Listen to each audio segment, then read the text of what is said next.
Nazo sababu zote za kumuunga mkono Daktari Samia katika maeneo mengi ambayo yameshasemwa. Afya amefanya vizuri sana, amefanya vizuri sana katika elimu, amefanya vizuri sana katika utalii, amefanya vizuri sana katika kilimo ambacho kinaifanya Tanzania kuwa na chakula cha kutosha na ziada ya kuuza nchi za nje kwa kutoa msaada ya ruzuku kwa wakulima. Hayo ndiyo mambo ya kujivunia, lakini bila kusahau raha iliyoelezwa ya vilabu vya mpira ambavyo vile vinawafurahisha wa Tanzania, vikiwemo kilabu cha waziri mkuu, cha Simba na cha wananchi.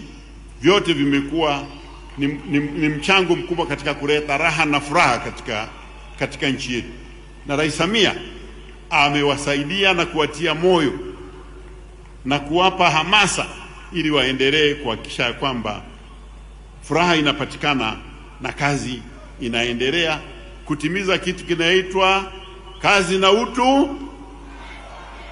Kazi na utu.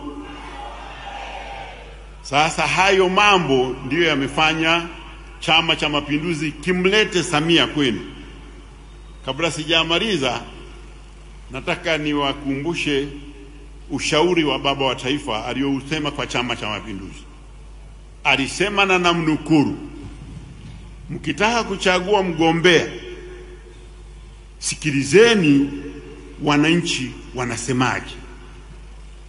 Tumemchagua Rais Samia kwa sababu wananchi wa Tanzania wanasema wamenufaika na uongozi wake kwa muda wa miaka mingapi?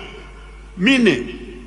Hiyo ndio sauti ya watu, na uwingi wa watu wanaokuja kwenye mikutano pamoja na nyinyi mlioko hapa ni ushahidi ya kwamba Mama Samia rais wetu anakubaliwa na wananchi, na sisi chaguo letu CCM lilikuwa chaguo sahihi.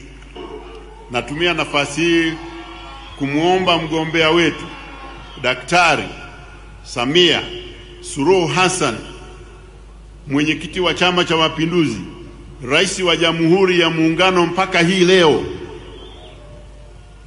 na mgombea ambaye kwa dalili zote zinaonyesha anaweza kupata leseni ya kuendelea kuongoza